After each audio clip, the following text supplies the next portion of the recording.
Okay, good evening, everyone. Hopefully you can hear me. This is Diane Cece from East Norwalk Neighborhood Association.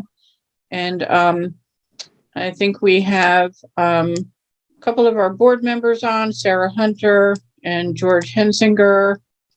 Okay, let's go ahead and get started here, folks.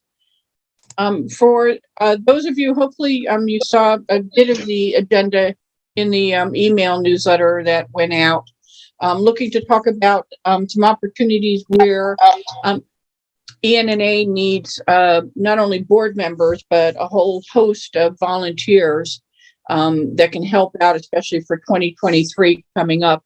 We need kind of all hands on deck to be able to make sure that we are collaborating with the city and mostly understanding what's going on at local government that impacts 06855 and 06851 portions of East Norwalk.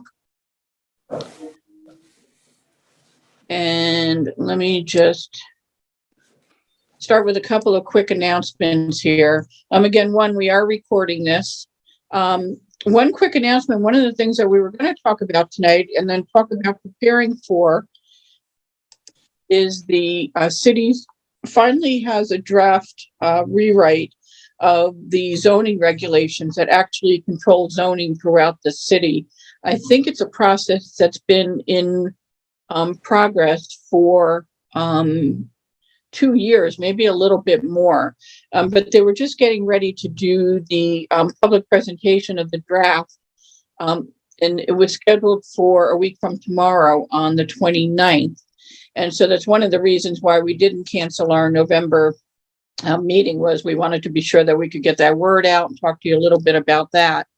But then late this afternoon, just as we were going to press again regarding our meeting for tonight, Planning and Zoning informed us that they are now postponing that 11/29 session where they were going to present the zoning regulation rewrite. This is a little bit different than the other zoning stuff you've been dealing with the past couple of years, like industrial zone, waterfront zoning, the zoning that happens specific to East Norwalk, etc. This is more geared towards the actual full volume of regulations that control zoning throughout the city. Things having to do with zoning process and permits and how and when things move through the cycle from being accepted as a zoning application up to the point of public hearing, zoning appeals, public hearings, etc. And so this is now being postponed. As of this afternoon, they hadn't determined a new date for this. They did tell us, though, that if you have already registered for this Zoom public presentation, then you don't have to re-register. All of those are already logged in, and you don't have to re-register. When they issue the new date, you will already have been signed up. And then when they do issue the new date, if you haven't already signed up, you'll be able to use that link that was in there to be able to sign up and participate. I believe after they present the draft regulations rewrite, which is fairly comprehensive, it's my understanding they haven't done a comprehensive rewrite in, I think they said 30 years. So they've addressed bits and pieces of it as they've gone along, but it's going to be a pretty beefy rewrite. And so what they'll do then is once they present this, they intend to, within a few days of that, or a couple of days of that, they'll actually post it on the website and make it available for wider distribution throughout the city. And ENNA will certainly participate in making sure we get that out to everyone. And then I think the next steps are either 1 or 2 public hearings that would go before either the Planning and Zoning Commission and or possibly the Common Council. So we'll keep you posted on that. I've seen some preliminary versions of what they've been working on. And I can just tell you as a heads up that we're hoping that a lot of the recommendations that ENNA, we had an ad hoc committee actually a couple of years ago who worked on making some recommendations for zoning regulation changes within the city. A lot of things that would offer some better protections to property owners and to our neighborhoods. And we're hopeful that, all or at least some of that has made its way through to the consultants for their consideration. I don't really want to be a Debbie Downer because I hate doing that, but I also want to be realistic and honest with people and tell you that at least some of the changes that we believe are coming in this, that was one of the goals, was to be able to streamline regulations that would make it less cumbersome for major developers to be able to file applications and get things reviewed very quickly and approved quickly. And so there are definitely pluses and minuses to that. There's pluses because anything that cuts out time and presentations and stuff certainly saves money for the developers, and hopefully that's a good thing for them. But those of you who have been hanging around with us for a while with ENNA will know that that sometimes causes great concern for us, in that anything that reduces a robust review of development applications, sometimes that time is actually cut out by taking away the time that the public has to review applications and to vet them, and also to participate in providing feedback. So we will encourage everyone in the community to work with us to take a look at this document and make sure that it's well balanced in terms of the needs of the city developers and the neighborhoods. Another item right off the press here, hopefully my screen is still showing, is that the last time we were communicating, it looked likely that the Cemetery Street property, which is the former Wells Fargo parcel, that the public hearing on that, the next one, could have been as early as the week of December 12th, literally in just a couple of weeks. But again, hot off the press just this afternoon, Steve Kleppen wrote to us and told us now that the chair of the Planning and Zoning Commission has asked that be moved to January 4th. And so it could be as early as January 4th, but at this point, it won't be any earlier than that. So this is another reason, too, why ENNA is looking to have a special meeting on December 5th, so that we could talk about Cemetery Street and also possibly the zoning regulations rewrite if we get to see a draft of that beforehand. But I would also say, I know that it's holiday season and people have a lot on their plate, but also if you could possibly keep December 19th open as well, because that would be our regular meeting. And that could very well be the last time that we can participate as a group together, at least on Zoom, to talk about what the official public comment from ENNA would be regarding whatever this final version of the Cemetery Street application looks like.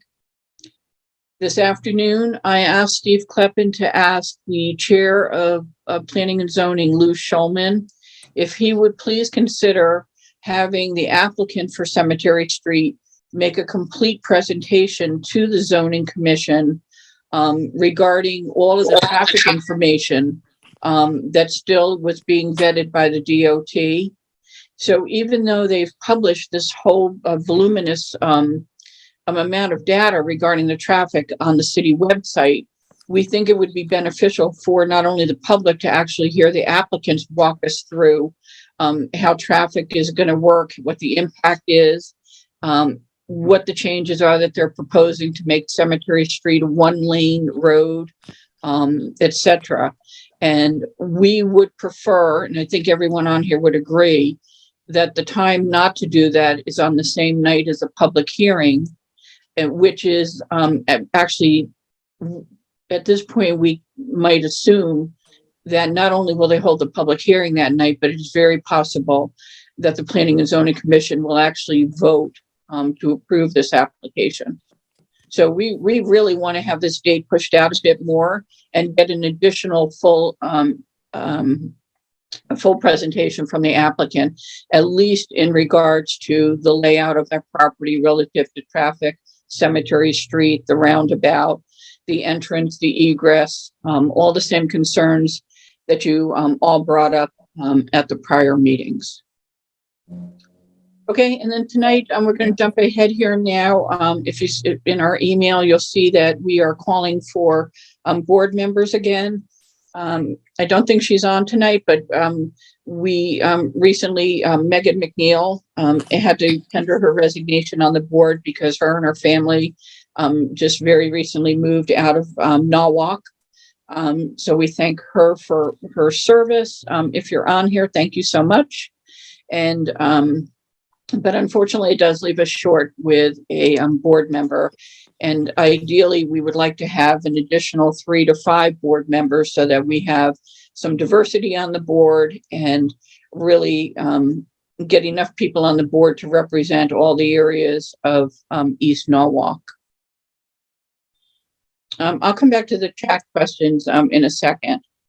And then also from the email you saw, and we'll go into this in a minute, we need a lot of volunteers to help with ENNA. We've said it before where we have a lot of people in the community who are engaged with ENNA, hundreds and hundreds and hundreds of people that read our emails, that often write letters, they participate in our public events, help with, surveys and petitions and things like that. But we really need to have a very strong group of volunteers that can help us with specific items. And this is a list I think you've seen before, but I'm going to go over it again. And we're hoping that with the group that's on here tonight, either with you folks yourselves or some of your neighbors or friends in East Norwalk, we might be able to spur some interest in having you volunteer to help with ENNA work.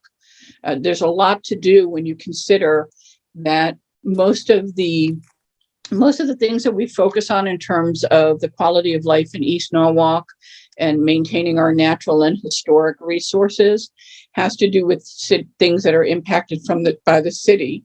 And so we need to have a lot of interaction with kind of eyes on the city, watchdog, for example, but also to be in a position to interact with city departments and agencies and boards and commissions at a time that's early enough in processes so that we can be impactful with our feedback and our suggestions.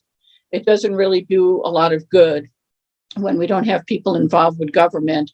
And what ends up happening is by the time significant changes that impact us actually come to our attention, or where we feel that we can be involved in them, they're already basically a done deal. And it becomes a difficult issue for us then to try to kind of hit the pause button and go back and try to make changes or have our suggestions heard.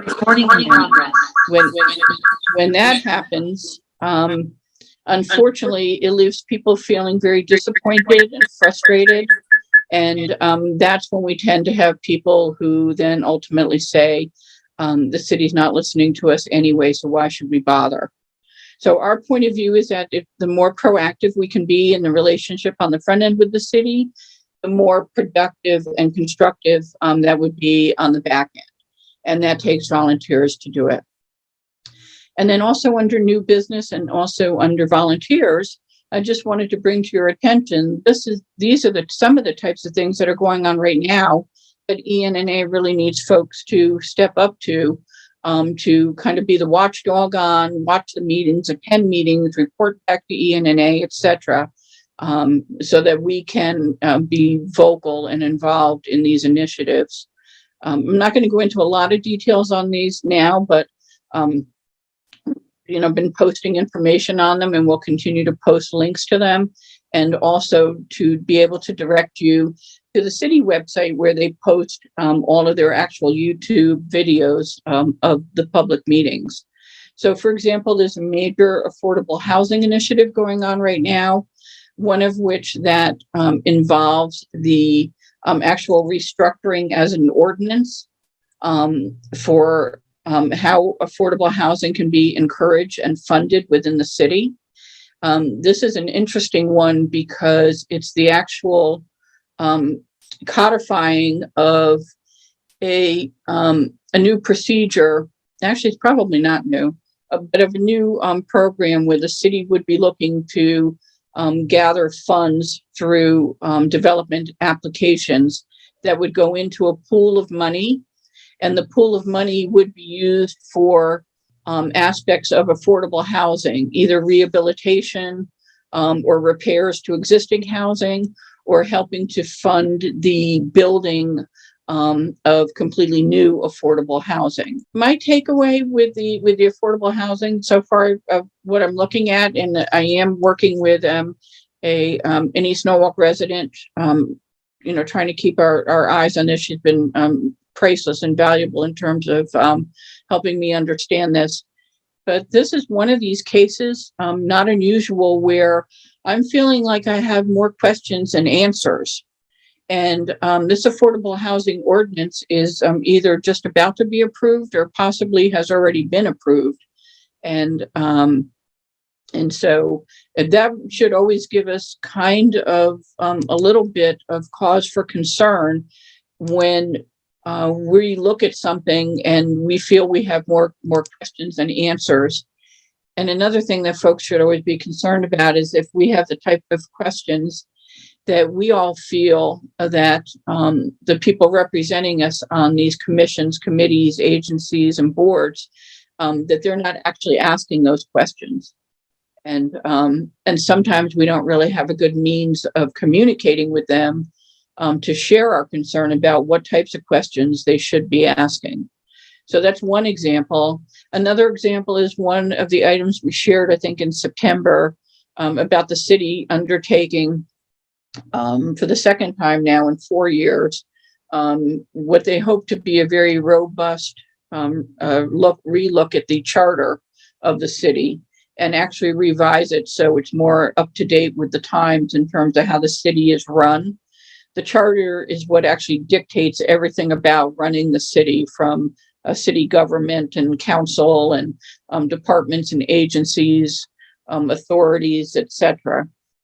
And so this is another example of where we really need someone who might have an interest in this type of thing to step up and volunteer to be a volunteer for ENNA to watch the agendas for this. I'll talk about this in a minute, what it means to be a volunteer, but it would certainly mean watching agendas, either attending the meetings via Zoom or in person, or at the very least being able to take some of your time and review the YouTube meetings after the fact so that you can take a look at things that may be of concern or interest to East Norwalk and be able to bring that back to the board and to the community as a whole. And then And then there's some other ordinances that you know of that I think have been in the news lately regarding cannabis in terms of where and how and when retail establishments might be authorized within the city. I'm not quite sure how far along this has cycled through the ordinance committee or to the council, but it's something we want to keep an eye on. And also anyone who could volunteer on this, one of the important things I would really want to know is what is the community sentiment on this in terms of East Norwalk? My sentiment is that we have a split group in terms of people's desire to have this type of retail operation within East Norwalk. And then another group who says maybe not so much. So it would be helpful for some folks to help for us to be able to communicate and get some of that feedback, and also to understand exactly what it would mean to have this within the East Norwalk community. I know one of the concerns that I expressed is that because there's a limited amount of permits, I think, that are associated with the retail sale of cannabis, that the idea is that these things would be relatively few and far between, And the notion would be that the businesses would thrive based on a regional draw. And so that would be a concern, I think, for East Norwalk, that if none of the surrounding communities, some of them I think have already passed ordinances that say they won't allow cannabis sales in their community, I think. And so that means if the regional draw ends up being Norwalk, and if any of it ends up being East Norwalk, that could certainly contribute to traffic and other concerns that, how should I say this, just the nature of the product. Another concern there would be our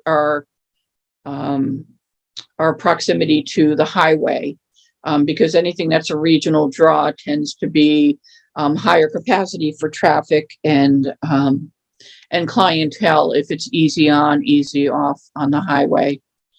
You may have read in the news recently about the what appears to have been the oldest house structure in Norwalk being illegally demolished. And so I guess even prior to that, but now because of that, it's being hastened where the ordinance committee and other departments within City Hall are looking at strengthening the what the regulations are surrounding demolition permits and wait times, and certainly to get some teeth into what the penalties would be for violations of demolition. Something that we should be concerned about. We don't necessarily have a large amount of what are designated historic structures in East Norwalk, but I think that this is also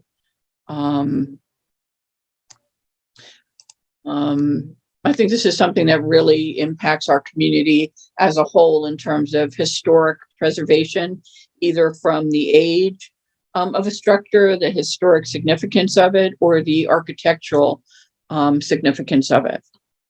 Again, these are just a few of the highlights I wanted to bring to you.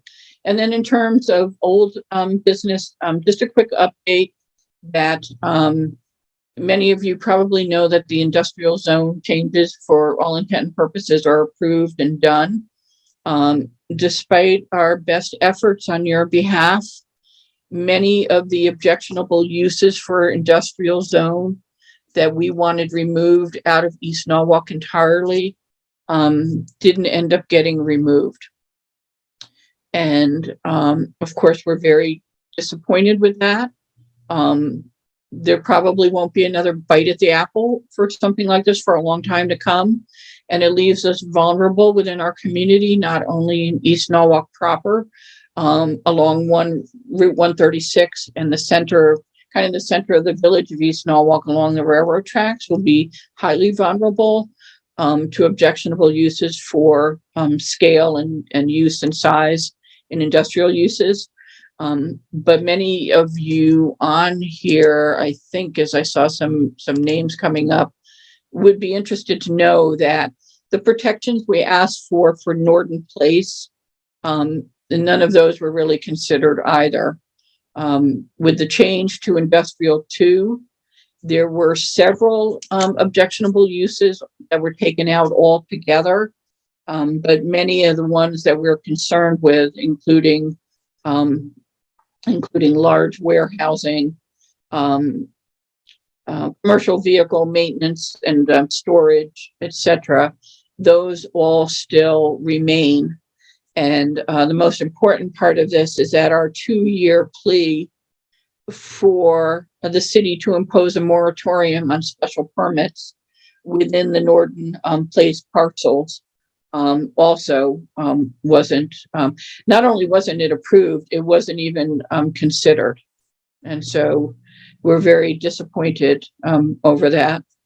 The long and short of that is that the way it stands right now for the industrial zones within East Norwalk along the railroad tracks and East Norwalk and Norton Place is that if an application came in tomorrow for any kind of a utility storage facility, commercial vehicle storage and repairs, large size warehousing, etc., that there's nothing within our power to prevent that from being heard and approved by the Planning and Zoning Commission.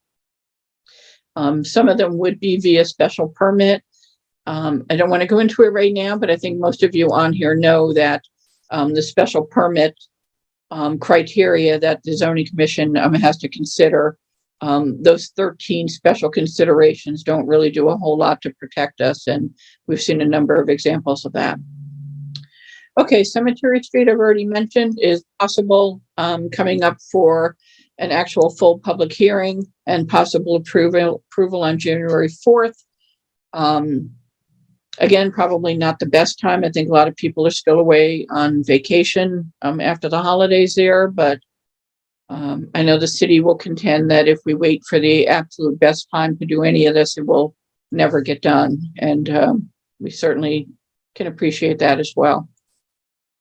If time permits, I'll give a quick update on the I-95 reconstruction project as well. The project that goes now from the completed Yankee Doodle Bridge and walkway all the way up to Westport. Sarah, if you're keeping an eye on chat, can you just bump me here if there's something I need to stop and answer? Yep. As a matter of fact, I was kind of thinking maybe there would be sort of like a little bit of a, Q&A or whatever, but Judy was asked, and I can take Judy off mute. I think I managed to mute everybody. Sorry. But she's asked in the chat, when were the industrial zones approved? Let me see if I can. Judy, I'll take you off mute. Okay, I took myself off mute too. Perfect. Thank you. Yeah. Yes, Diane, you said that the final approvals went through coming through the Planning and Zoning Commission last month, and then it was already posted within the legal notices, which is kind of the final act of that. I think it's within 10 days of their notice and of the legal notice in the newspaper that everything takes effect. So at this point, I haven't heard that there were any appeals filed. And ENNA's point was that it actually would have been an effort in futility and probably a monumental waste of time and money to try to appeal that at that point. My question is, did they make any of the changes that the individual people who asked for changes and were represented by counsel at the hearing requested? There were some modifications that were made. They were actually modest. At the end of the final presentation that Steve Kleppen did, and I think he posted this presentation, so you don't have to sit through a 3-hour video to find this now. He posted a 1-page kind of listing of the things that came back to them where people were recommending changes, and the ones that Mr. Kleppen agreed with did make it through into the final draft. I don't recall what some of them were. There were 2 or 3 of them that were actually just oversights. They were just literally technical errors where things got left out of the new zone, even though they were supposed to be in there. And others were where it came in for a specific request.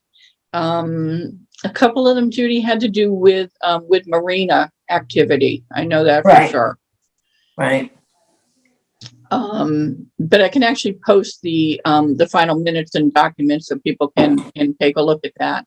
Yeah, I do, Judy, while we're on that too, I do want to just say that when I say that special permits certainly don't protect us to the point that some people think that we're protected, I don't mean to sound defeatist there. Throughout East Norwalk, industrial zones, and there's really just 2 big parcels, which is along the railroad tracks and then up at Norton. As these special permits come in, we certainly, have an opportunity to debate the 13 quality of life criteria that the zoning commissioners are required to take into consideration. And so there will be another bite at the apple if and when something all right, comes in. not, you know what? I've decided that I don't need the aggravation of thinking of this constantly. So I just wondered when they were approved. Yeah. Yeah, it was either, it was, I guess it was last month. Everything is kind of a blur and rolling into me. October. Yeah, I guess it was in October. So it's basically ready to go. And the fact, I have a sense, even though I haven't seen anything posted, that because this thing really was hastened through at the last minute, and because there were some very specific uses that were left in, even though we begged and kicked and cried and screamed, that I have a feeling that there is something looming for Norton Place.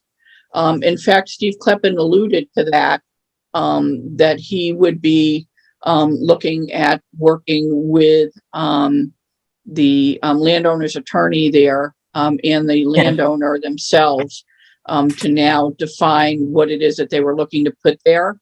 I don't really have anything to base this on except my gut intuition to say that we're pretty sure there was a pending application waiting to go in just on these changes. So I don't think it'll be long now before we see something come in.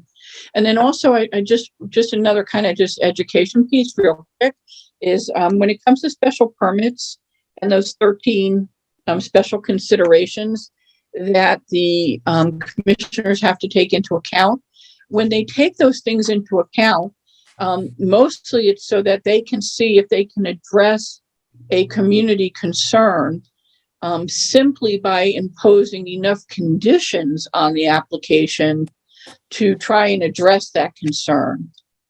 It's not really a mechanism for saying everyone's concerned about, the traffic or the lighting or the landscaping, and therefore we are now legally able to deny your application. It doesn't work that way. The way it works is that the community, let's say the community is concerned with the clear cutting of the trees and the lack of sufficient buffering and landscaping. And so then what would theoretically happen is the applicant then would come back with a plan that says, or the commission would impose a condition that says, you now then would have to plant so many trees of so many caliper inches of such a variety, yada, yada, yada. And if you meet that condition, then we would approve the application. Okay. But maybe we'll waive it later. Right. I know. And then, okay. Judy, I love it because you're such a realist, but here we go. It actually just happened at the Bank of America property. Right.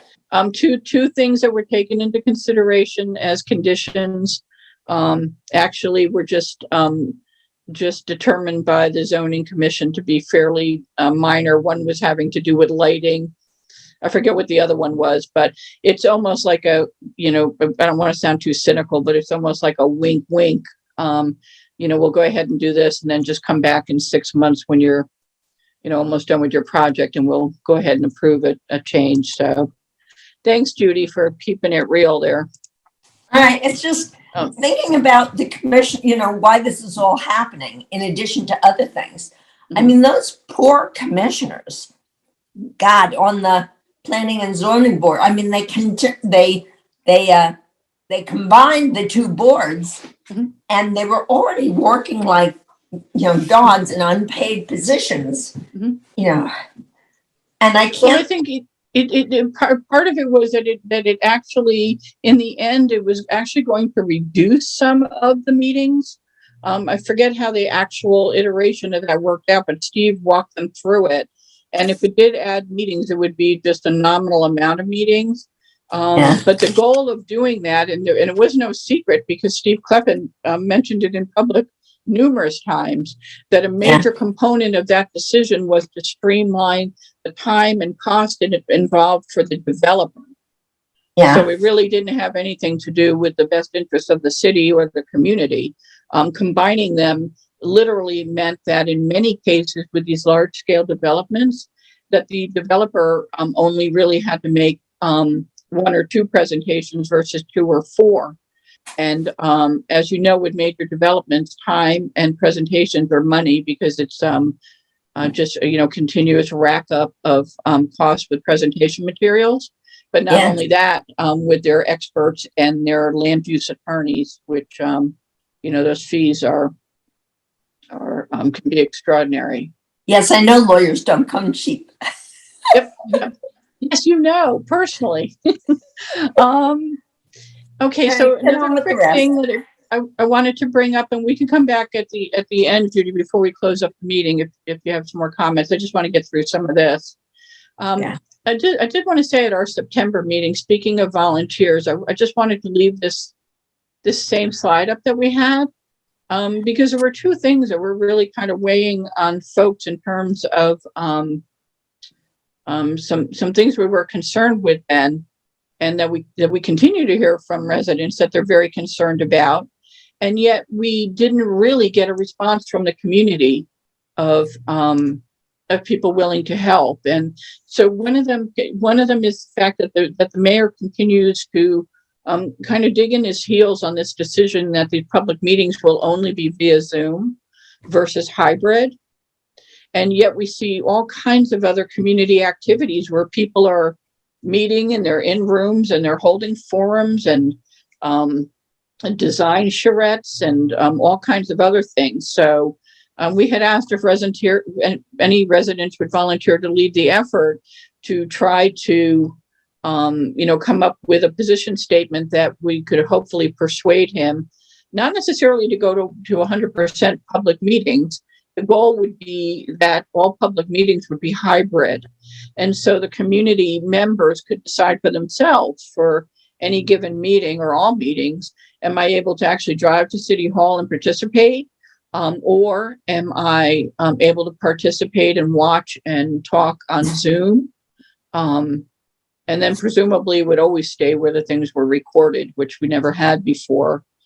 And so we didn't really get any feedback from anyone that you'd be willing to help with that. So I don't know if I should read into that folks are okay with the city continuing to do everything via Zoom. Would love to hear from folks on that.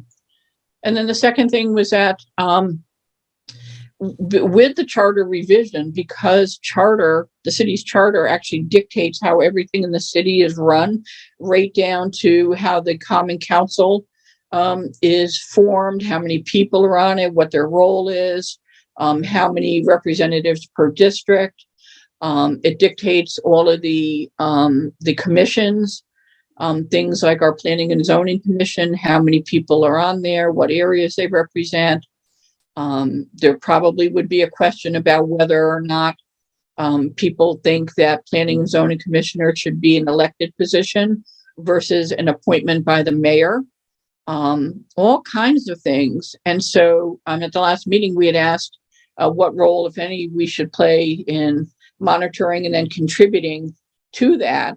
And again, we didn't get a whole lot of feedback. So these are some very important things, but and we know that people care about them, and we know that people want to participate to the level that they're able to. But unfortunately, these are some of the things when we're faced with controversial development applications being thrown at us, that some of these other bigger things that will impact our community for decades to come are actually kind of falling through the cracks right now. So just wanted to give you an example of that. Okay, we already talked about Cemetery Street. The public hearing and approval is likely in January. I emailed with Steve Kleppen today that the one major approval that's outstanding, that's really meaningful to us, is the Department of Transportation's overview of this. I'll remind you that the city is proposing a plan to make Cemetery Street one lane. So it'd be coming, if you know Cemetery Street, you'd be coming around Cemetery Street from East Avenue or Van Zant. And there's a lot of concern with what that's going to mean for entrance and egress coming out of the Mill Pond new development of 78 units, but also the bottleneck for all the things that are East Norwalk related south of there, like fireworks, boat shows, concerts, charitable events with nonprofits, with fundraisers at the beach, and all of that. So we're concerned with that we still don't have these documents and that the applicant is still working with the state. And I'm very afraid that what's going to happen is that we're not going to see the state's position on this until just right before January 4th. And that's not going to leave us a whole lot of time to either review it or B, meet with the state on our own to discuss our concern, or C, have any relevance at a January 4th public hearing when it comes to that. And then another thing that we were still working on, and we have only just started this, we actually need a volunteer to help with this. This is another great example, guys. We really need to have a better conversation with the Department of Energy and Environmental Protection, DEEP, because the cursory review that was done by our own Inland Wetlands Commission here, Inland Wetlands Agency here in Norwalk, approved the Cemetery Street 78 unit development as a minor activity. And because the regulations only allow them to take into account this tiny little sliver of land that abuts the Wells Fargo parcel as being designated wetlands, they cannot take into consideration anything else having to do with Mill Pond, including, plants and animals and bird habitat, breeding, migration, etc. Coming off mute to say that's insane. Sorry, And now I'll go back. Yeah, I just don't see that anyone could read that and say, okay. And I just want to say to you guys, because sometimes I'm guilty of it, apparently, but I haven't written this in any kind of inflammatory nature. This is exactly what the issue is, that there is, according to everything that we've looked at, there's absolutely no one looking at what the ecological and environmental impact of this is going to be. And we know that we have people, they're probably on this meeting right now. The folks who live on and closest to Mill Pond will tell you the devastation that happened whenever there's activity there. I think the last of which was dredging activity, and how it took years and years and years for some of the, for the native growth to come back and and for the migratory birds to resume and to have the breeding and habitat that we have there. And then, this is like ad nauseum. Again, we always need volunteers who can help us to review the traffic analysis. Those things are voluminous. They're hard to read. We need people to kind of go through them and pick up on things that probably even the commissioners aren't looking at because they just look at things high level. And if it seems likely that even within the next 6 weeks that we would have to take a look at funding a traffic engineer to help us, we would like a volunteer from the community to actually help with that process as well. Okay, so this brings us to the first point in the agenda that we had sent out in the email, in that we need, in addition to the 3 to 5 board members that ENNA is asking for to help us, we're looking for 8 to 10 volunteers who could commit to being city government watchdogs, for lack of a better term. If you have a better term, give it to me, but that's what I'm calling it for now. So people who can keep an eye on the agendas of the most important committees. And when I say the most important ones, I'm talking about the ones that are legislative, that are the committees of the Common Council. And it's I hope you can see this, it's kind of tiny. It's these 8 committees that are here on the screen, and I'll go through them in a minute. But it's impossible for just 1 or 2 of us to watch these agendas all the time, take a look at what's coming up, get in touch with a committee chairperson if necessary to understand what the agenda item means, and then to figure out if it's something that is going to impact East Norwalk either negatively or positively, and what input, if any, we should have to that item. And so in a nutshell, it means that we would need, ideally, we would have at least 1 person for each of these 8 Common Council committees who, all of these, I believe, yes, all of these only meet once a month, and it's the same date every month so that you can plan accordingly, so that you can look at the agenda that gets issued either the week before or a couple of days before. And bearing in mind that one of our major complaints for 15, 20 years has been that agenda items are sometimes written in what we call cryptic and ambiguous language. So sometimes it's a little hard to discern if it's something that we should be concerned about in East Norwalk. But a lot of times it's pretty, obvious. It'll have to do with zoning or with our parks, or with something to do with public works or flooding or, services, things like that. And certainly public safety as well. And so you would look at the agenda, kind of make an educated guess on if there's something that's important to East Norwalk. If you're not sure, you can always call or email me and I'll tell you, yeah, that's not important, or wow, we better keep an eye on that. The idea after that is that for people to try to commit to actually attending the meeting via Zoom, that item is on. So rather than having to go back and scroll through videotape, you could actually hear firsthand. And also at all of these meetings, they generally open up with public comment. So you would also have an opportunity to ask some questions right on the front end if you had a comfort level of doing that. And the third component of it is that then we would rely on you to be able to provide some feedback on whatever that agenda item is, either to tell us what it was about, how it could impact us, if you think it might be a call to action that we have to be involved in. Do we need to prepare a position statement on something, etc.?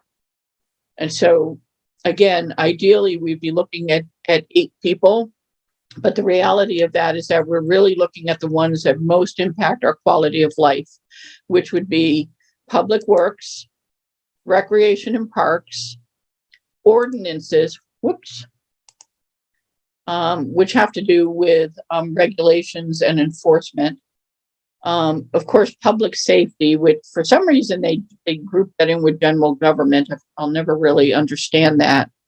And to some extent, community services, which is just, I'm sorry, not community services, economic and community development, because that committee really is what used to be called the planning committee.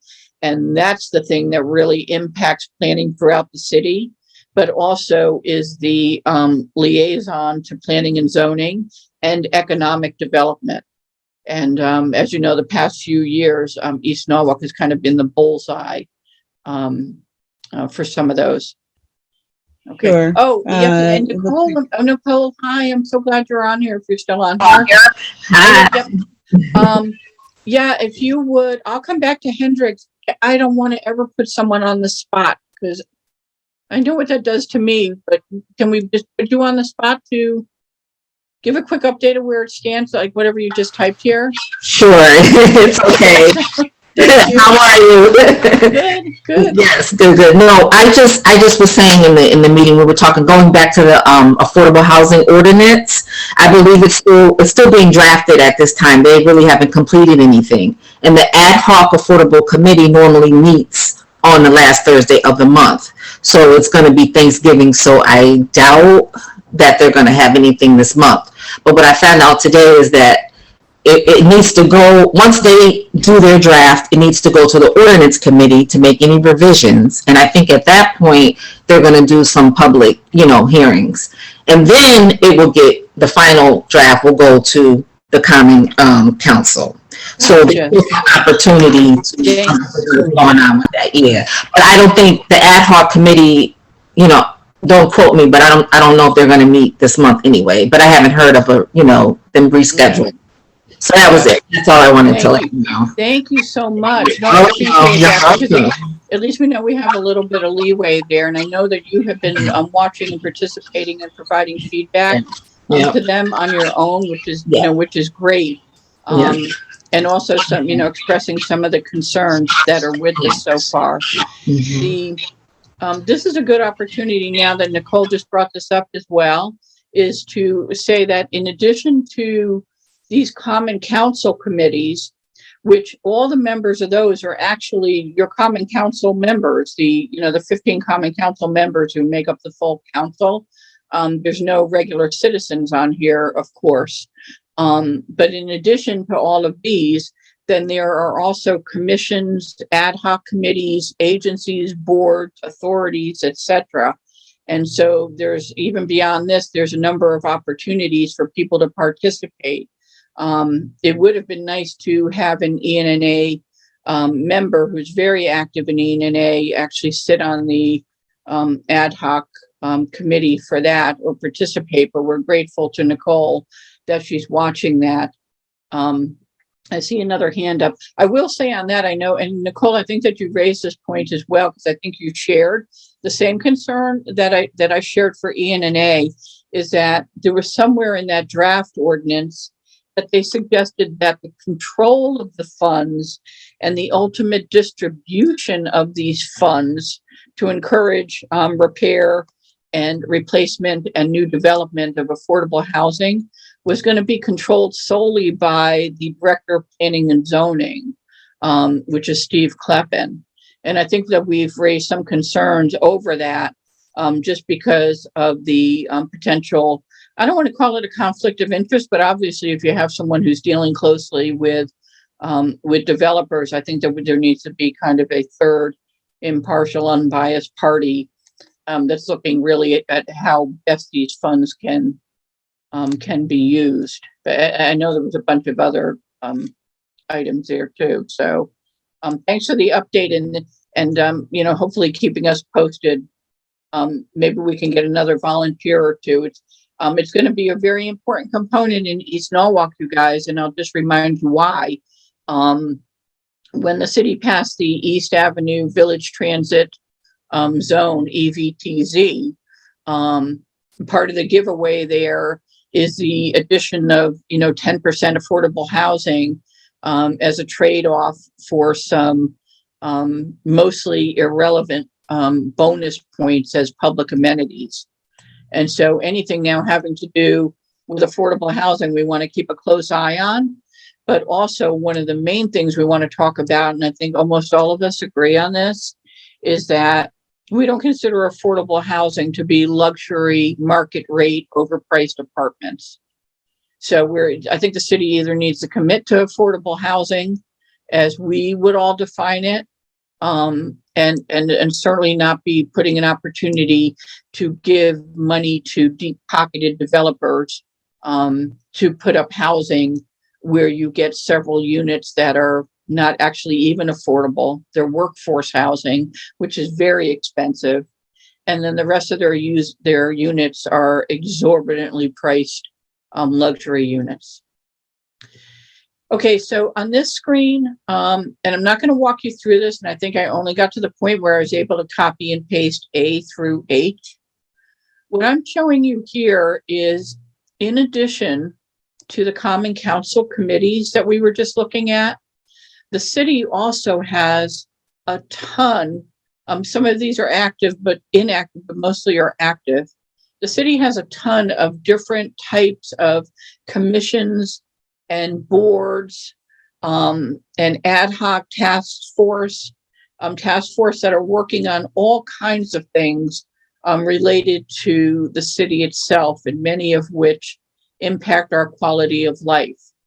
And so this is one of the things that ENNA would like to get out to folks, so that if you have an interest in being appointed to and volunteering on one of these ad hoc or special commissions or board or agencies, we encourage you to take a look at what each one of these do. And mostly people sign up for things that they're either passionate about, they have a passionate interest in it, or perhaps their professional career is geared around it. Or you look at something and you say, this is really going to impact directly my own property, my own quality of life. And so I'd like to potentially sit on one of these commissions. Now, Hey, Diane, I have a good question about that. That you were just showing with all the links, and it looks very interesting. I'm wondering, how would people find this list? Anybody who's Exit. interested, would they go to Thank our you for your- website and find a link Yep. for it? Or, Yep, so you just set me right up there. Thank you, Sarah. So this Okay. very next slide is, so when I was actually researching to look up, Yeah. I was actually trying to look up an actual specific one for someone today. And I literally stumbled upon a complete rewrite of the screens where all of this information is. And what the city has done, and kudos to the city, and I'm going to find out who actually implemented this and send them a very heartfelt thank you. What they've done now is if you go into the city website and you go on the main screen to city government, I should have done the link here, but if you go onto the city website under city government, you're going to see agencies, boards, and commissions. When you link on that, you're now not just going to go to a list of all the names of them.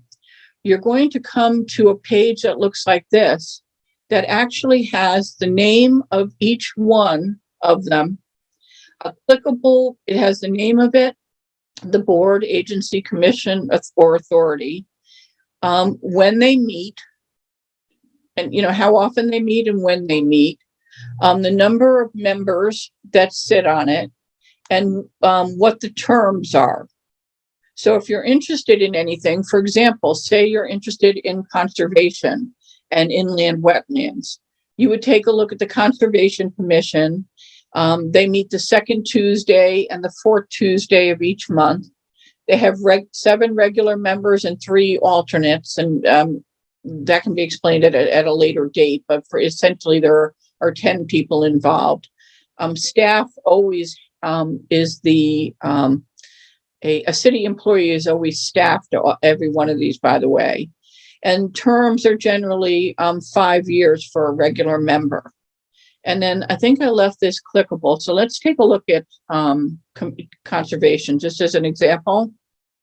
So when you click on this, or maybe I didn't. Oh, there we go. Hang on, I've found on the city website just now the link to Norwalk meeting board vacancies. So I've just put and that that's link actually, here.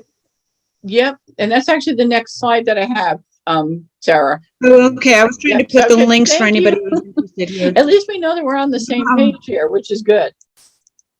Okay, so what I did so far is so I linked on Conservation Commission, okay?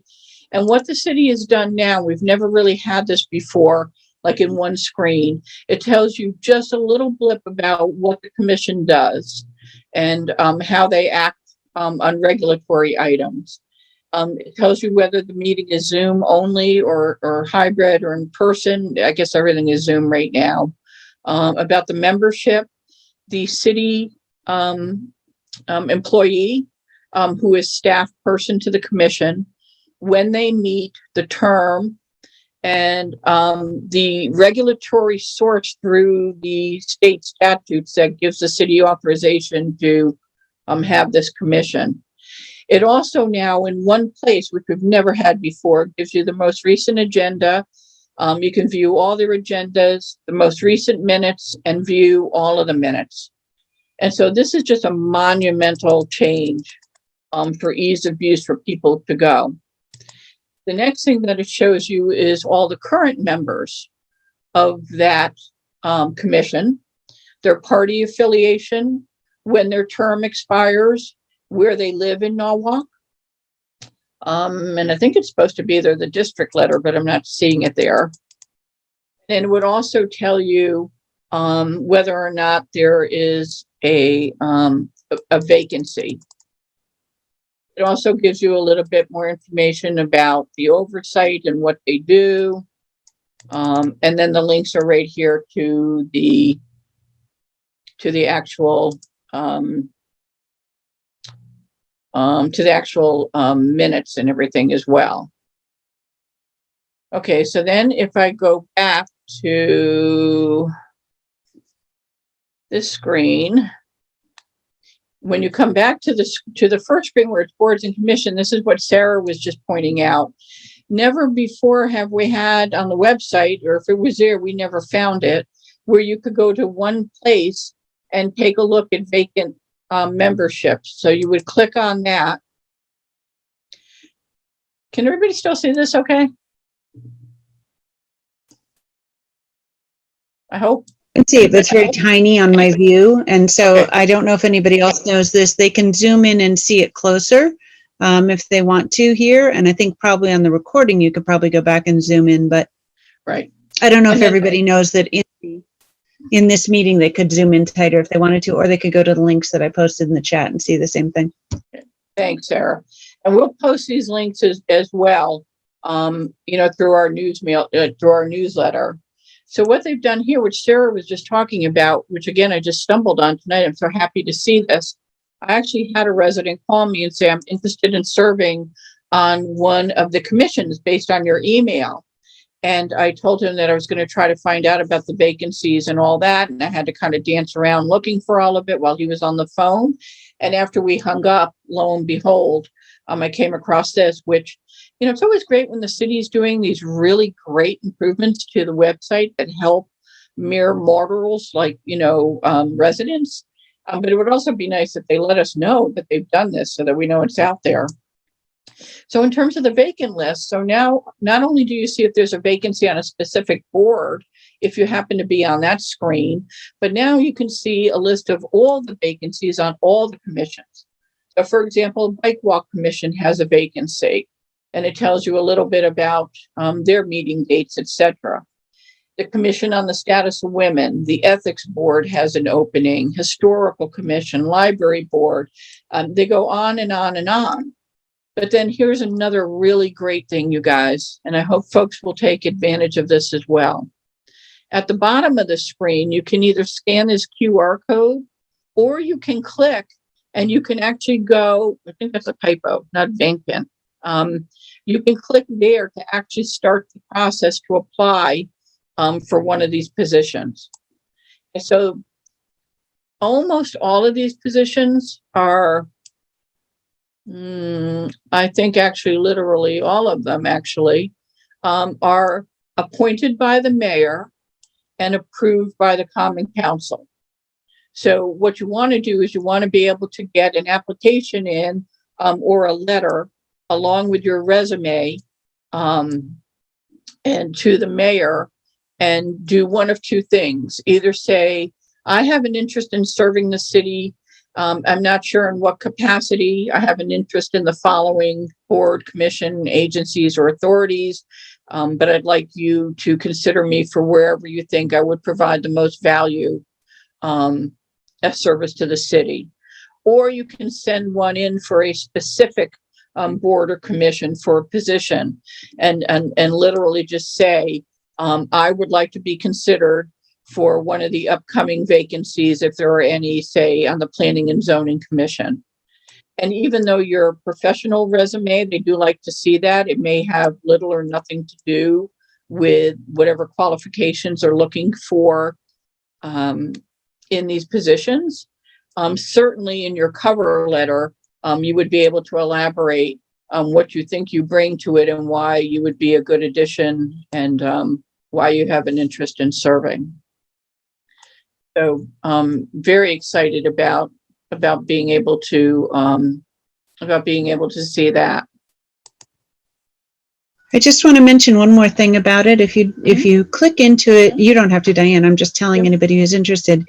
And you click around, you'll find some really interesting things in there. When you go to vacancy, you'll see who the other board members are. You'll see things like you might see political affiliation. You'll see the amount of time you can serve and stuff like that. It really gives you a lot more than just kind of like apply and hope for the best. You get a really good sense. Some of them will say they're only Zoom meetings, so you know what you're up against there. If you want to be only in person or if you only want to be Zoom, it tells you that right in the vacancy application stuff. Yeah.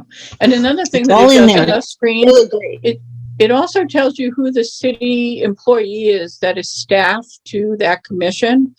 Essentially, they set up the agendas with the chairperson, etc. But it also would be a good person to reach out to get more detail on exactly what that commission, board, agency, or authority does. And that person would be able to, elaborate on what it is, that would make a good fit for it. Talk to you more about the time requirements, and the realities of what it takes to be committed once you serve. The understanding is that if you sign up to serve, that you intend to serve out your complete term. In some cases, it's, 1 year, 2 year. I think some of these are 5 year. But just to be upfront and fair, almost all of these require a great deal of reading offline of the meetings as well. So it's not like you just show up to the meeting and kind of open up the packet of information of the business before you. It does take a bit of commitment to be able to do kind of your homework on the front end. So that's something to keep in mind. And I think it's a good thing. And I think in some of these too, you'll also see many of these are what we would call standing commissions and committees and authorities.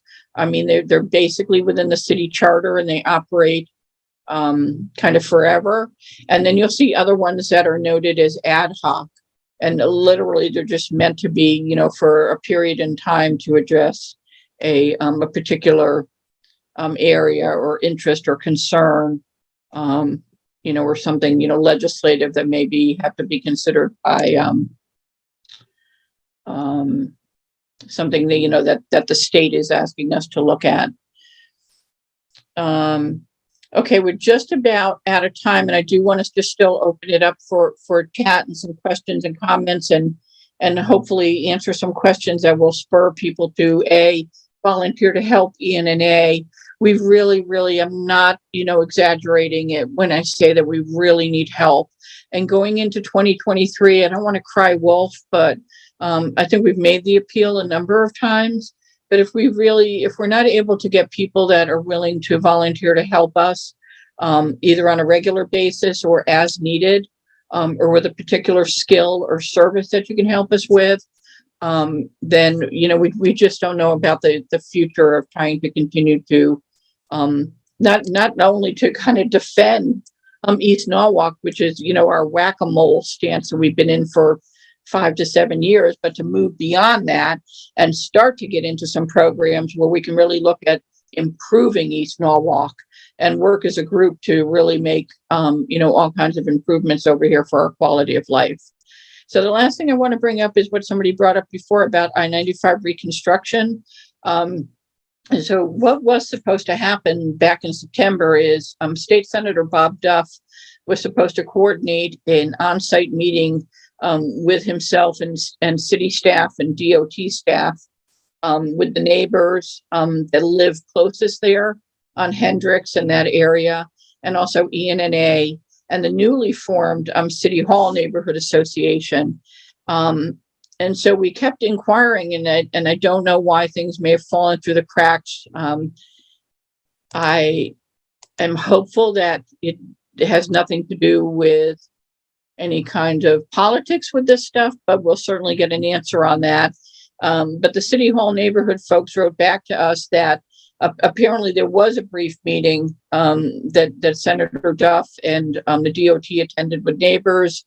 They took a look at some concessions regarding the impact on Hendricks with paving materials, the size and use of the commuter lot, what was going to happen at the entrance ramp, and how they could make some enhancement to the planting plan that they already had in place. And we heard from the head of, in the same update, the head of the City Hall Neighborhood Association told us that he is still in touch with Senator Blumenthal's chief of staff on an ongoing basis, which is, a good sign, because he can be a good ally and lobbyist for us. To make sure that as many quality of life issues can be addressed as this project goes on for the next, it's either 1.5 years or 2 years now. But Anthony also pointed out that East Norwalk, and you guys really should be aware of this and keep it on your radar screen, please, that we do have another battle coming up with state, possibly digging in their heels about looking to do the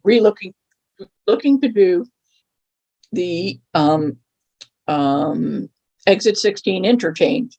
What you've heard us talk to you about called the Diverging Diamond Interchange, which will dramatically change this gateway to both kind of East Norwalk proper, you know, coming into 06855, and then Eastern Norwalk, which is then getting on East Avenue and heading towards City Hall. We have a lot of concerns that this could be in the kind of the genre of the Walk Bridge project, where the city has expended an enormous amount of time and money and effort, and maybe have already concluded that they want to completely reconfigure it, exit 16 to this diverging diamond interchange. You can Google it, or I can post the link again for what that is. And we think between what would happen with that, between the eminent domain takings of private property, and not only the potential increase in traffic, including truck traffic, that could result in this, that we really need to be strongly coming out ahead of making sure that this particular solution isn't one that's the ultimate choice there. Unless, of course, there is no other choice. But we on our own have come up with a number of suggestions that we have told the state of Connecticut DOT engineers that we feel that they have not done their due diligence on in investigating some of these less intrusive, less costly solutions to the bottleneck at exit 16. And unless and until they do that, we expect to lobby for the mayor and for our state representatives to take this diverging diamond interchange off the table until other viable, more reasonable solutions can be investigated. Okay. All right, guys. Sorry again. I think we're like at 8:23. But for whoever is willing to stay on, I think there's some chat stuff and there were some hands raised. So, Sarah, are you still able to jump in and moderate here? I am. So I see that Benjamin David, sorry, a little tiny text from me, has said, is the diamond interchange a formal proposal? Okay, good question. And I don't know if you want to. Good question. It's a right now, I think it's concept, and I think even the DOT technical term is concept. The last information we've had from them is that there, hasn't been like a formal design. But what ends up happening, Benjamin, that you may not have seen yet, is that these things quickly advance from it's just an idea to a done deal. So there's been some sketches and just very preliminary conversations with DPW and traffic mobility parking. Thanks, Sarah, for posting that. Thanks, Sarah. Yeah, I just posted that, and I'll find one other one. And then just so you know, the city's principal engineer is a major proponent of seriously considering this design. I think she's really already bought into it, and originally had said that the mayor also was lending support, but it may have just been that you misspoke, but we did go back to the mayor, and he said he absolutely had not had conversations on it, nor knew enough about it to be able to render a decision. My concern there would be that Vanessa, the former city's principal engineer, has been having conversations with DOT about this project, but she's also now been promoted to the chief of public works. And so, I think that I haven't talked to her since just congratulating her on that major promotion. I think she's the first female head of public works we've ever had too, which is noteworthy in the city, but do want to make sure that this doesn't kind of get out ahead and again become a done deal before it's time. It is an interesting concept, by the way. When we started talking about this 2 years ago, we actually shared some of the animation about how diverging diamond interchanges work. It's really pretty fascinating. And the studies do prove that it greatly impacts safety numbers when you're looking at specific types of side impact accidents and things. But predominantly, this concept is used where you have great expanses of land and where traffic is traveling through and bottlenecked highway exits where there wouldn't have been traffic lights that existed, for example. That's certainly not the case in East Norwalk. And I personally would quantify this as something that's kind of overkill in terms of remedying the problem. It's and we've heard for some time that the engineers were anxious to kind of, play around and be able to do a DDI somewhere in Connecticut. And we just don't want to be kind of the playground here for it, and then be stuck with something when something, that was, like I said, less costly and less intrusive and serves the same purpose could be considered. And hi, it's Judy. I keep raising and unraising my hand because, I'm very stream of consciousness here. Are there other Norwalk, you just mentioned the City Hall Association. I know that Sono has one, that in terms of oversight, we could somehow join forces because we may have commonalities when it comes to our interest in knowing what's going on. Mm-hmm. Good question, Judy. Yep. In years past, several individual neighborhood associations, including East Norwalk Neighborhood Association, subsequently formed for the same reason, because of strength in numbers. We all share the same concerns, and the type of quality of life issues that impact one neighborhood could, if it doesn't impact another neighborhood now, it certainly could in the future. So we did see an advantage to that. They formed what was called the Coalition of Norwalk Neighborhood Associations. That ended up being, to a lesser or greater degree, a total of 26 neighborhood associations, some which barely participated, and others that really, we call them the Big Five, that really kind of worked together, issued position statements, worked closely with City Hall in terms of policy, planning, etc. But little by little, through I want to be really delicate how I say this, but a number of factors came into play in terms of City Hall administrations, and also that was one factor. It was more of the taking into account that these things were kind of already baked before they saw the light of day. So CNNA, the coalition, didn't really stand a chance. Everything was becoming reactive, and that's really not productive, and it doesn't really get good results usually, unless it's something that really causes outrage, and now you have 100 people with pitchforks.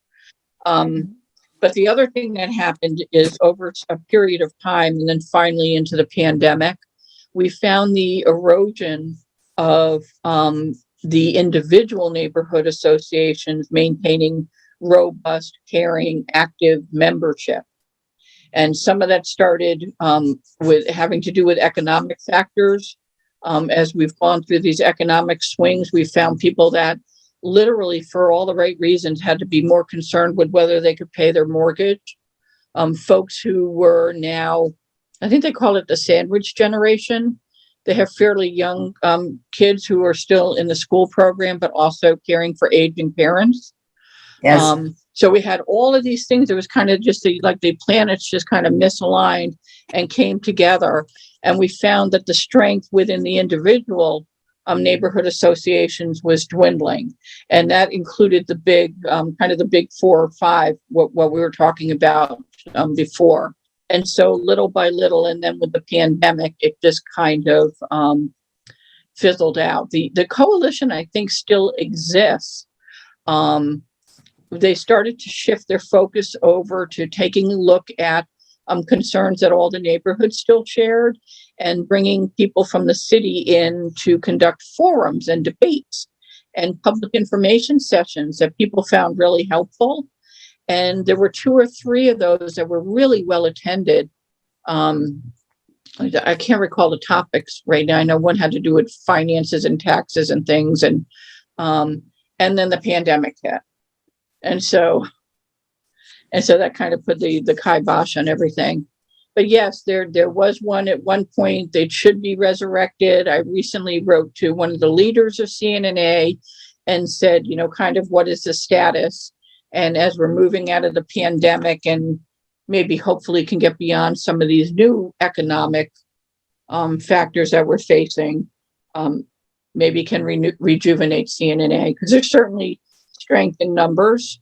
And it also was helpful to be able to provide clearinghouse data, so that if ENNA had some sort of a topic or concern or an idea that we thought would be beneficial to some or all of the other neighborhood associations, then we could submit that into CNNA.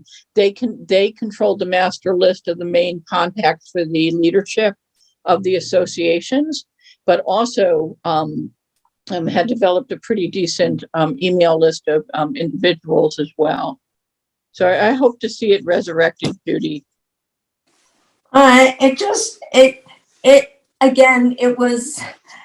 In my mind, I was trying to think through economies of scale. Mm-hmm. All right. Yeah. And my other question, I raised my hand for a while.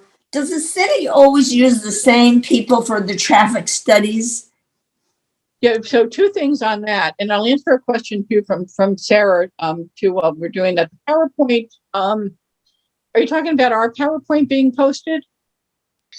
Just the one that you're going to tonight. I didn't know if this one gets posted or if it just is used for this meeting or what. No, this one will be posted too. And then as many of the links as I mentioned tonight as well, in addition to you putting them in chat so people have them in the transcript a copy, I'll also post them in the next newsletter as well, which I'm sorry I was a couple weeks behind, but I will do one this weekend, even though it's the holiday. We'll get another one out. Wondering, are we better off asking people who want to kind of reference things from tonight? They may, take a few nights before they look back at it to look at, say, the emails or to go to our website. What's sort of easier, do you think? For right now, not the website, because we're a little bit slower there. I was going to say I haven't been maintaining it, so I'm bad on that one. Email is better. Yeah. And certainly the thing that you can do too is email definitely info@eastnorwalk.org with any questions or comments or concerns. Thanks, because it might be that we all kind of after the couple of days kind of go, what was I thinking again? So the email. Thank you. Yeah. Judy, did I answer that last question? No.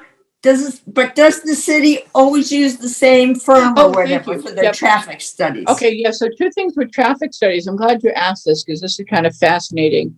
So the first thing that happens with traffic studies is if it's something that's initiated by a developer or an applicant for a land use, they contract their own traffic engineers and firms to do their studies. And those studies and conclusions get submitted to the city. The city in recent years got approval to be able to hire third-party traffic engineers to do what they call a third-party or peer review, not on every application, because some of them are small enough and just not consequential.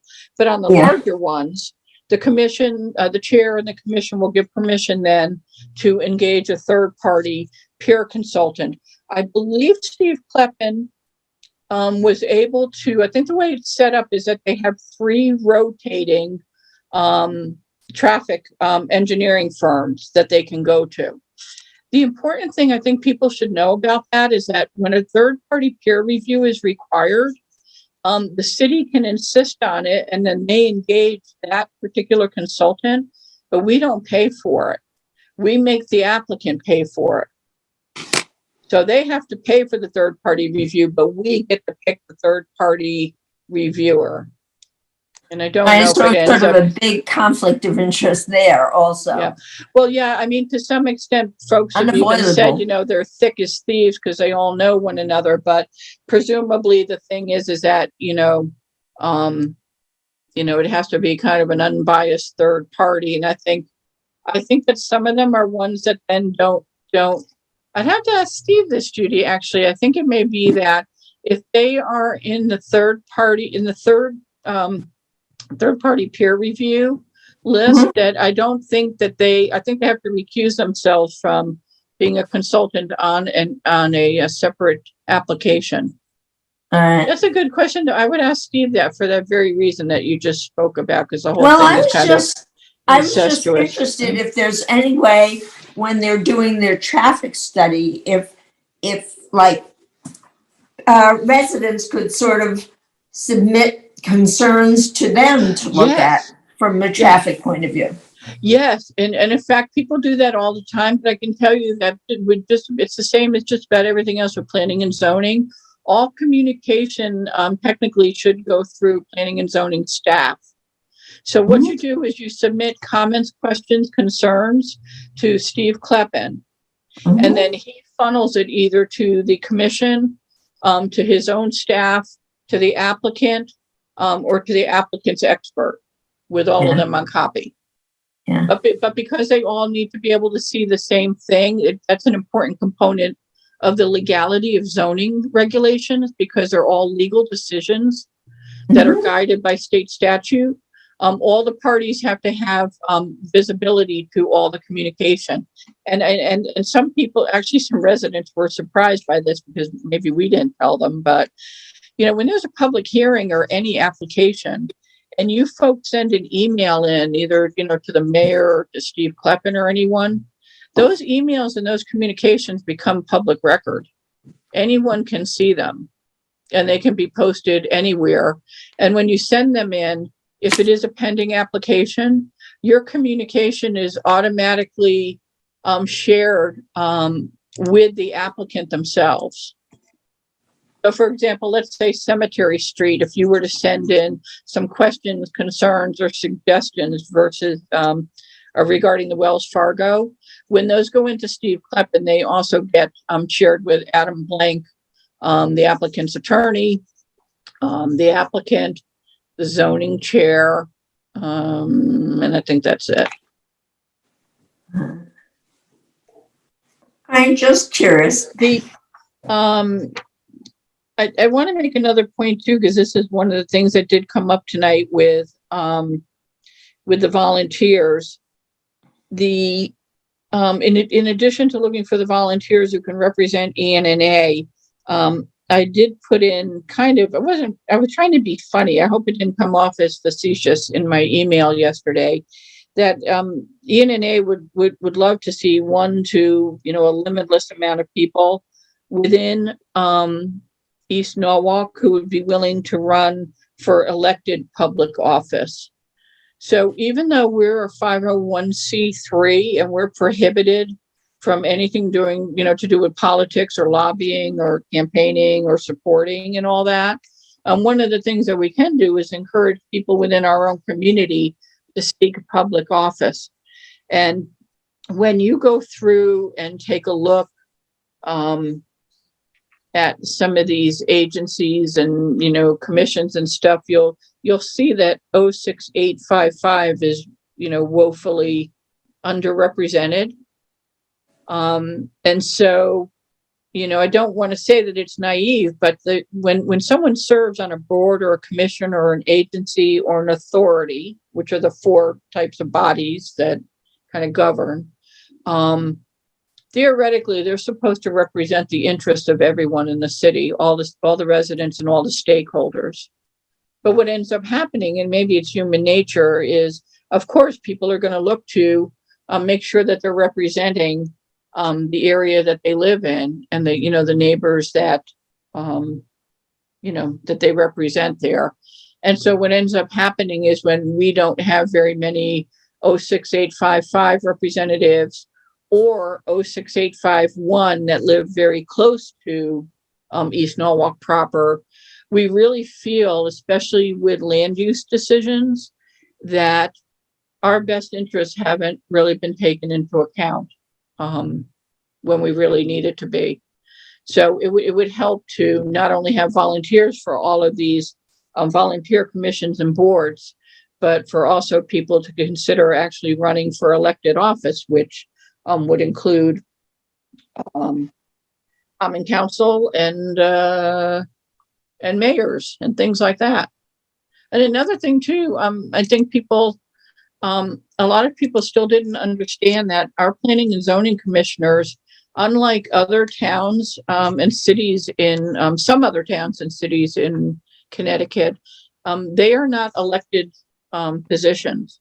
Planning and zoning is 100% appointment by the mayor with approval by the council. Just as an aside there. And then the other thing that we had in our email, I'll just mention quickly, is that if you can't necessarily volunteer to help for specific things that you can commit to, we'd still be interested for anyone in East Norwalk that may be able to provide some pro bono legal services for us, or know someone that can. Even though we are funded, compared to other nonprofits, we operate on a shoestring budget.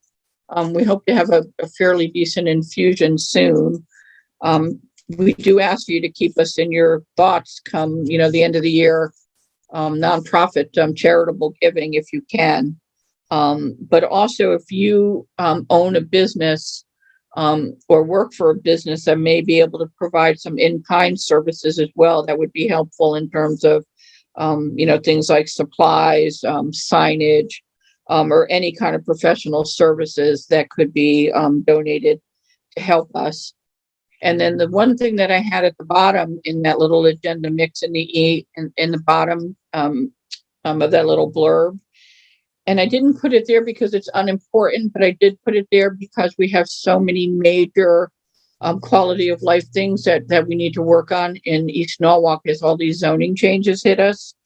But I did ask finally if there's anyone who would be interested in getting a group of residents together and kind of have like a little ad hoc ENNA committee on the side that might be interested in taking a look at social, family, or holiday events that ENNA could sponsor or co-sponsor, say with the East Norwalk Business Association or the Third Taxing District, or some of the other civic groups here. Historically, we really haven't done that type of work because of the nature of our mission statement. But it would be nice to kind of be able to move off the mark of some of these very heavy, very labor intensive and mind racking land use issues, and maybe once or twice a year be able to coordinate a community event for our residents and family that would just be social and fun and really get the community together. Not like the shredding event. I'm talking about something more, for fun, an ice cream social, or I don't know if Diana is on tonight here, but at one time she recommended getting a few of us together to maybe have a Halloween type event that ENNA would sponsor, like with a little Halloween parade with kids and pets and things. And I'm sure there's a gazillion other ideas, but I did have that on the list. So if I'm still unmuted, is there any kind of newcomers committee or something like that? Club, because I know that there's a newcomers club in New Canaan, and it always seemed to me that it would be good just to do something like that. Yeah, I'm not sure. I think there's welcome wagon, and I'm not quite sure what there is in Norwalk or in any of the individual neighborhoods, but that's the type of thing I would leave up, because those groups are actually formal groups. It would be nice even to be able to know, like, just get the advance notices through City Hall when someone buys a home here, just to be able to do a quick mailing and just kind of say, hey, you might not know we have a neighborhood association, and here's how you get on the list and everything. That would be helpful. I didn't mean in terms of the neighborhood association. I'm just gonna. This is Sarah. I just wanted to kind of jump in because I see the time and a couple of other questions, and looks like Benjamin has asked a question about, do we have a position on the potential gas leaf blower ban? And he's added something, but also just looking at the time, I didn't know if anybody else wanted to raise their hand if they have a question that they want to kind of get out there. that now's the moment, I guess. Yep, please I do don't see that. any Because other like I said, raised hands, but I I'm probably willing have. to stay on as late as people want to talk. But certainly, if I'm, there's as someone the raise their moderator, I hand, hate to say it, but I'm going to have to drop soon. No, that's okay. Yep, So, no, because it's okay. normally only a handful. So, thank you so much, Benjamin, for answering that question, because it just came up in all the social media again this week too. So someone had mentioned that the Norwalk is going to be looking at this. This would actually go through the ordinance committee. And so this was the first that I had seen it. This is a great example of why we're looking for people to be hawkeyes at watching agendas for what's coming up on agendas. So ENNA does not have a position on it yet because we don't have enough information on it to have a position, which is a good thing. We don't just offer positions, and it's certainly not just based on board opinions. It would be an engagement with the community. I can say for myself, when I started thinking about this the other day, that when we do have the discussion, if ordinance is taking this up, it does have to be balanced. Because I really even thought to myself the other day, I clearly can see both sides to this equation.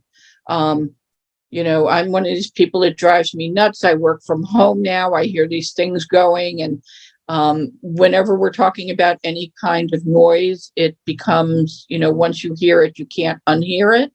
But the other thing would, besides just the noise, is the fact that there's an environmental impact as well.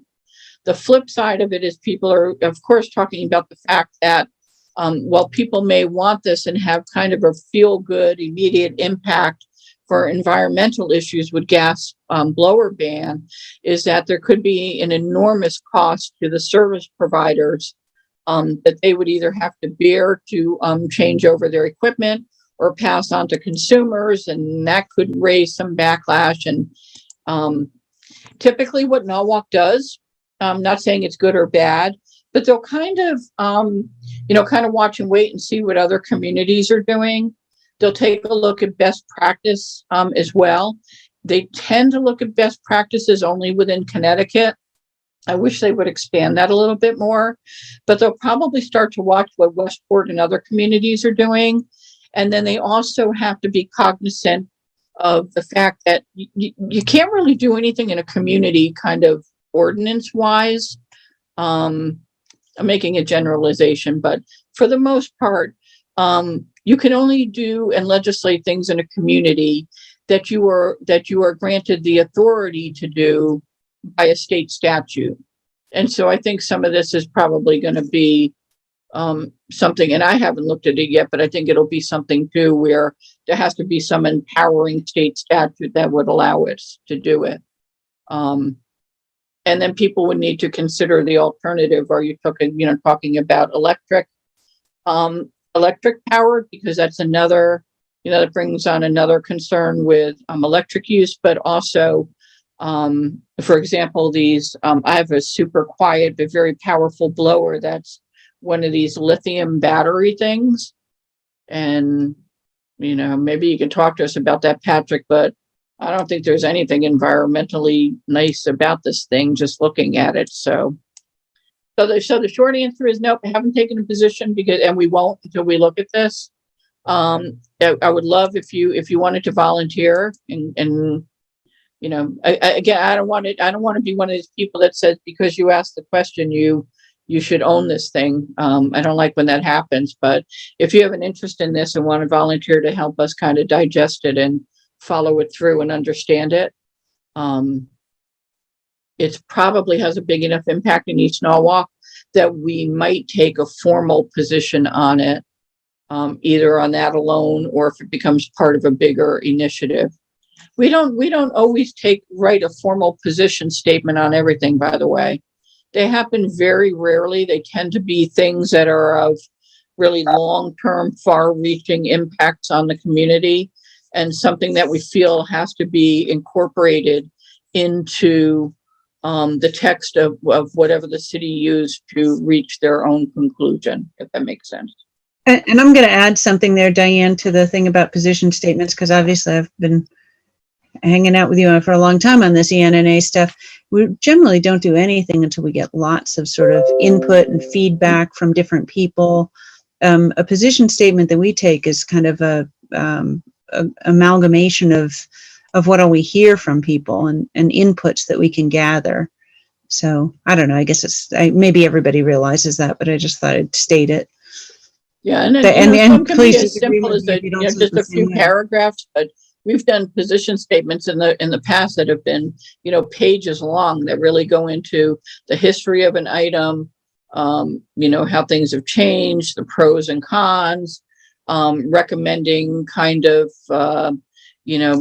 a lot of times there's really no exit strategies on types of things when the city enacts things. So we speak to the fact of, what do we do if something's not working, or has unintended consequences? So, yeah, it can be a big deal. And yep, we'd love some volunteers on that.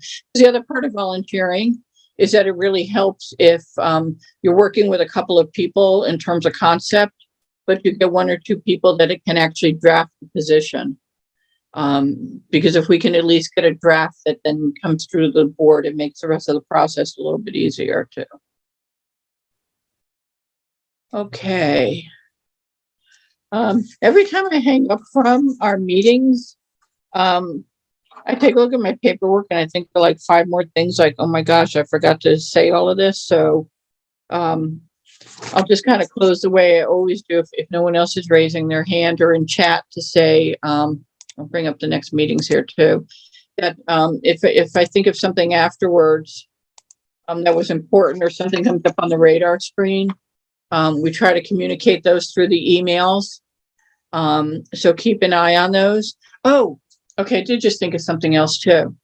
A few emails ago, and granted it was at the end of the email, I had asked in a poll, how many of the hundreds of people that we have that are receiving emails from us in the newsletters versus just social media interaction, how many people would be interested in being able to receive a text from ENNA? Because it only just now became available from Constant Contact recently. And we'd like to be able to use SMS text for very short things, either to say, we just sent an email. So maybe something that prompts you to open the email, or a reminder that we meet on Monday night, or, public hearing next Thursday. And I don't know if it's because it was at the very bottom of what ended up being yet another lengthy email that we didn't really get that many responses one way or the other. So I'd like you guys to consider that, because for a while we were hearing from more and more and more people of like, why aren't we just sending out text? And we didn't really have the capability before. And so now that we have it, like to know what interest there is in it. If there really isn't any interest in it, then we're not going to pursue kind of, getting, cell phone numbers and contact information to be able to do that. And if there is, then we'll take a look at it. I think like up to like 1,000 people or something, or 500 people or something, it's free. And so, we're not concerned with the money part of it. In terms of hold the dates, 2 weeks from now on December 5th, we will be holding a special meeting at 7 p.m. At this point, because the city has pulled back on the zoning regulation draft presentation, we probably won't be talking about that unless they've issued a new date for it. But we absolutely will be talking about the Cemetery Street application and trying to get some volunteers before December 5th and at that meeting to help us come up with what our final recommendations and statement will be on that. I'm trying to be the eternal optimist on it to say that I think that we still have an opportunity to kind of influence the final outcome of that, even if it's not a reduction in the number of units. And then finally, for right now, please hold December 19th, which is our regular third Monday of the month, in case we do need it, either for the Cemetery Street application or for something that ends up coming in for Norton or anything else that hits the radar screen.